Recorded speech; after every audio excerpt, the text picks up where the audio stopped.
Lecture de la lettre de saint Paul apôtre aux Philippiens. Frères, j'ai éprouvé une grande joie dans le Seigneur à voir maintenant refleurir vos bonnes dispositions pour moi.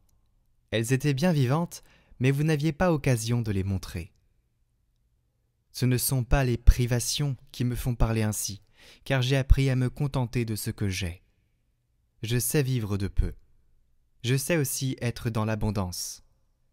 J'ai été formé à tout et pour tout, à être rassasié et à souffrir la faim, à être dans l'abondance et dans les privations.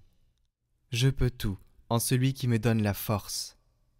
Cependant, vous avez bien fait de vous montrer solidaire quand j'étais dans la gêne.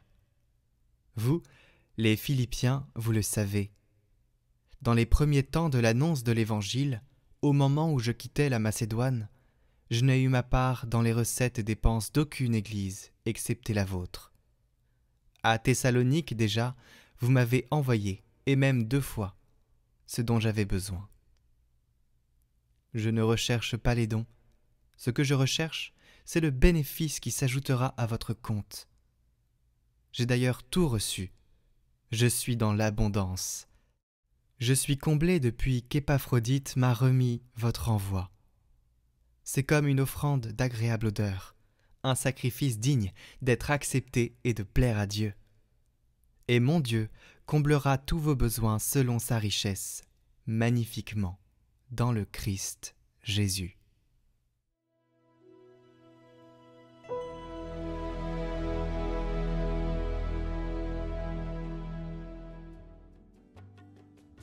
Heureux qui craint le Seigneur. Heureux qui craint le Seigneur, qui aime entièrement sa volonté. Sa lignée sera puissante sur la terre. La race des justes est bénie. L'homme de bien a pitié, il partage. Il mène ses affaires avec droiture. Cet homme jamais ne tombera. Toujours on fera mémoire du juste. Son cœur est confiant, il ne craint pas. À pleine main, il donne aux pauvres. À jamais se maintiendra sa justice. Sa puissance grandira et sa gloire.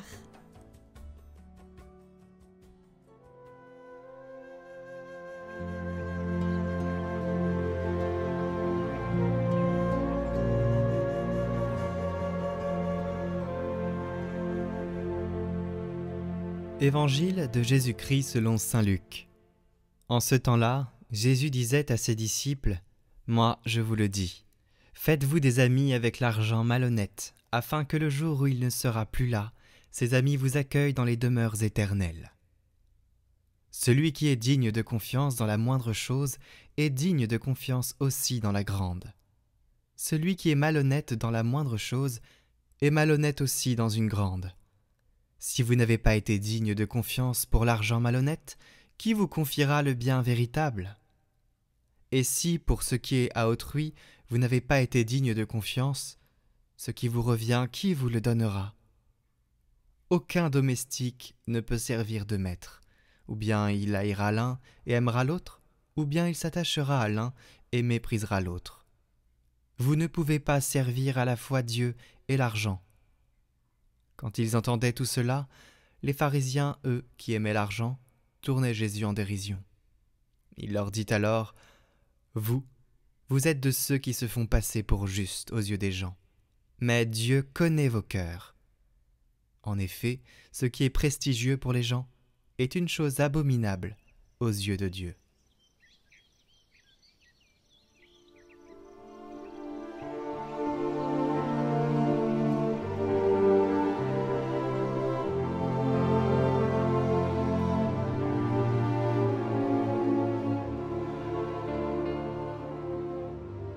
Alors essayons de nous demander où en suis-je avec mon détachement des possessions des richesses.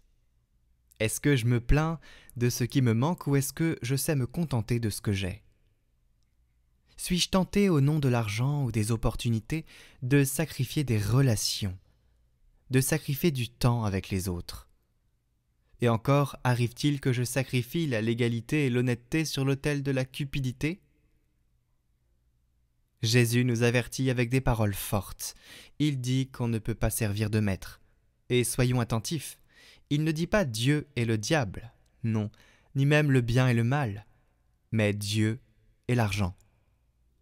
On s'attendrait à ce qu'ils disent qu'on ne peut pas servir de maître, Dieu et le diable, mais il dit Dieu et l'argent.